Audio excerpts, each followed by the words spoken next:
Salve, salve tricolores, sejam bem-vindos a mais um vídeo aqui do canal. Se você é novo por aqui, não esqueça de se inscrever aí embaixo, deixa o like no vídeo e me segue lá no Instagram, AlemãoSPFC. E agora, sem enrolar, vamos pro vídeo de hoje, desejando uma excelente segunda-feira, um excelente início de semana, que Deus abençoe o nosso dia, São Paulinos e São Paulinas, e coloca mais 3 pontos na conta do Campeonato Brasileiro. Vitória de suma importância na competição dentro do estádio do Morumbi contra o forte time do Atlético Mineiro. Eu acertei o placar, né? Não acertei quem iria balançar as redes, mas a gente tem que fazer alguns destaques pontuais aqui, né? Primeiramente, vamos falar dos goleadores, né? O Pablo Maia, após uma linda assistência do Bobadilla, né? O Bobadilla recebeu a bola, ele já olhou rápido, já pifou ali o Pablo Maia, que num drible já abriu a marcação e conseguiu colocar no cantinho para abrir o placar, né? Pablo Maia numa semana muito importante, né? Renovando o seu contrato até 2029 e fazendo o gol que abriu o caminho para a vitória ontem à noite contra o Atlético Mineiro. E no segundo tempo, após uma linda jogada, o Luciano deu um tapa ali de calcanhar, matando toda a marcação. O Cédric Soares perfeito no cruzamento e o Gonzalo Tapia mais uma vez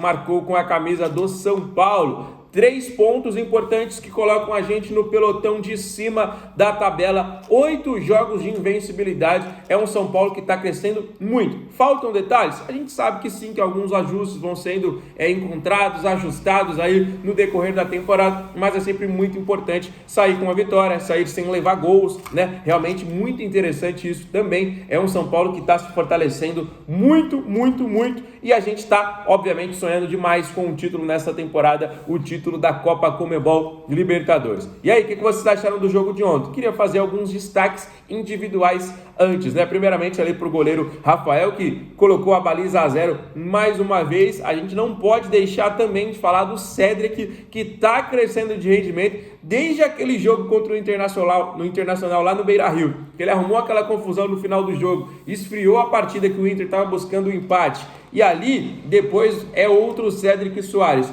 Na Libertadores, bateu o escanteio que saiu o gol, bateu o pênalti decisivo que nos classificou e ontem deu uma assistência muito boa para o gol de cabeça do Tapia, né, rapaziada? O Cédric que tá jogando muita bola. Pablo Maia voltando à equipe titular, fazendo gol, crescendo de rendimento, bem fisicamente, muito importante. Luciano, que ontem recebeu até homenagem, tinha até bandeira para o Luciano no estádio, né? Deu aquela linda assistência, pré-assistência, né, de calcanhar. Então é o São Paulo se encontrando, o São Paulo se encaixando e vamos com tudo pra cima. Galera, agora a gente tem uma informação duas informações que são muito complicadas, né? Muito até tristes a gente falar um pouquinho sobre isso, mas a gente tem que noticiar aqui para vocês. Primeiramente, a ausência do Lucas Moura pelos próximos jogos. O Lucas Moura estará fora das próximas partidas do São Paulo novamente, tá bom? O jogador que se machucou lá no dia 10 de março, no gramado do Allianz Parque contra o Palmeiras. Depois ele até passou por um período de recuperação, tentou voltar, machucou de novo. Outro período de recuperação, ficou 3 meses fora até voltar recentemente pré-Libertadores. Acontece o seguinte, o jogador será poupado novamente, vai passar por um novo período aí de recuperação. Ele já não entrou em campo ontem, nem esteve relacionado para a partida, nem no banco ficou, estava das arquibancadas assistindo esse jogo entre São Paulo e Atlético Mineiro. Neste meio de semana o São Paulo não entra em campo, né? Porque é Copa do Brasil e nós não estamos na competição. Mas se tivesse jogo ele também não estaria à disposição.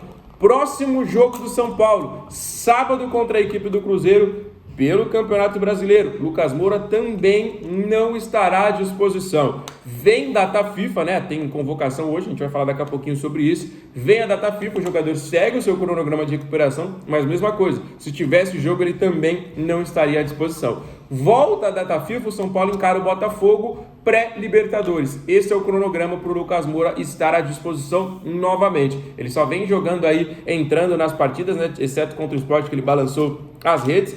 Mas esse é o cronograma, o Lucas Moura fica de fora aí desses próximos dias, mais uma vez seguindo a recuperação, que parece que não recupera nunca, né? Porque do dia 10 de março, aí tentou voltar, não deu certo. Aí agora tentou voltar na Libertadores, também não deu certo, né? Porque ele já ficou de fora contra o Galo, já fica de fora contra o Cruzeiro. Nesse meio tempo tem Copa do Brasil que São Paulo não tá jogando, tem data FIFA que São Paulo não vai jogar e ele vai ainda seguir a recuperação, né? Então são muitos dias aí para essa recuperação acontecer até a volta na Libertadores contra a equipe da LDU, primeiro jogo lá em Quito, tá bom, galera? Então é uma notícia realmente muito complicada e a gente fica aí. Será que o Lucas volta? Será que ele não volta? Fala que está recuperado, mas continua sentindo dor. Fala que está recuperado, mas aí tem que se recuperar de novo. Então, realmente, são situações que a gente não entende muito bem, né? Mas a gente tem que passar essas informações aí para vocês e estamos aí noticiando e eu quero saber a opinião de todo mundo. Como eu falei para vocês, hoje tem convocação da seleção brasileira, né? Às 4 horas da tarde aí o Ancelotti vai convocar a seleção para a última rodada da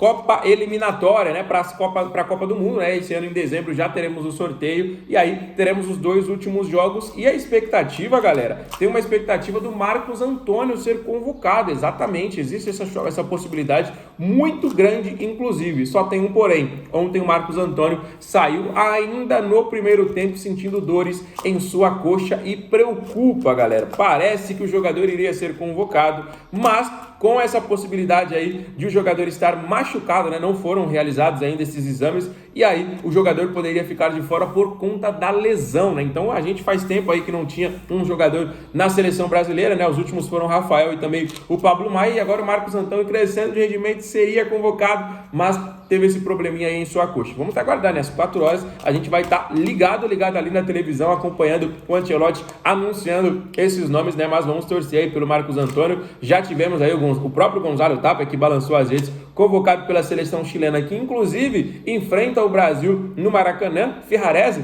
pela seleção venezuelana, titular e podendo disputar inclusive a Copa do Mundo com a seleção da Venezuela. Então é sempre interessante, né, a gente acompanhar os jogadores do São Paulo representando as seleções. A gente fica ali de olho, né? Às vezes o jogador volta machucado, tá vivendo um grande momento, mas tomara que isso não aconteça com nenhum jogador, né? Não só do São Paulo. Tomara que isso aí não aconteça, que as eliminatórias corram bem, que as equipes que têm que se classificar se classifiquem e em dezembro nós teremos os sorteios, né, da fase de grupos da Copa do Mundo que acontecerá em 2026. O que vocês acharam aí do Marcos Antônio? Deixem aí nos comentários sua opinião, que tem também o Marcos Antônio, rapaziada, tem o André Silva, né? O André Silva também saiu sentindo ontem, 2 jogadores que acabaram preocupando aí, apesar da vitória, como eu disse para vocês aí um pouquinho mais no início do vídeo, o São Paulo não joga nesse meio de semana, né? Esse meio de semana é Copa do Brasil, infelizmente nós não jogamos, né? São Paulo com certeza gostaria de participar, mas o São Paulo tá meio que um time remendado ali, né? Muitos jogadores machucados, tá tendo que encontrar solução e isso o Crespo tá fazendo muito bem, né? Eu gostaria de ouvir a opinião de vocês,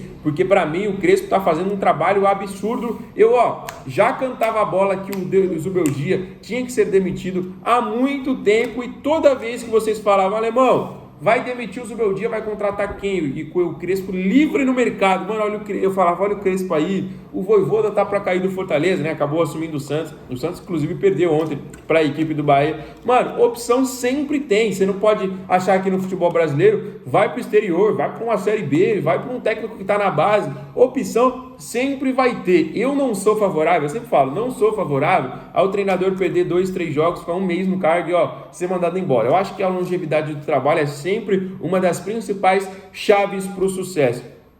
Mas o Zubeldia foi um atraso na história do São Paulo, já não trazia nada e o Crespo realmente está conseguindo aí um São Paulo muito diferente com as mesmas peças praticamente. E vou falar a verdade, o mesmo problema que o Zubeldia estava enfrentando com lesão, o Crespo está enfrentando também. Muita gente fala, mas o Zubeldia está aí, não sei quem não joga, está machucado, São Paulo no contrato, mesma coisa. Até agora o Crespo teve quem de reforço? O Tolói, que não teve à disposição, o Mailton, que ainda também não está à disposição. Podem ser que fiquem à disposição para o sábado? Pode, mas pode ser que não também. Então, os jogadores principais, Lucas fica nessa, joga ou não joga, Caleri machucado, Oscar machucado, Arboleda machucado, aí os principais jogadores do clube assim, e o Crespo tá tirando leite de pedra, realmente uma situação que a gente até não esperava, né? Então, muito bom o trabalho do Hernan Crespo. Para vocês que ficam, vai demitir, vai contratar quem? Sempre tem uma opção, né? Então, para as viúvas aí do Zubeldia, né, não tem nem o que falar, né? O Crespo tá aí mostrando diariamente que merece e merecia há muito tempo ser de fato o comandante da seleção brasileira. Um técnico realmente diferente, um técnico que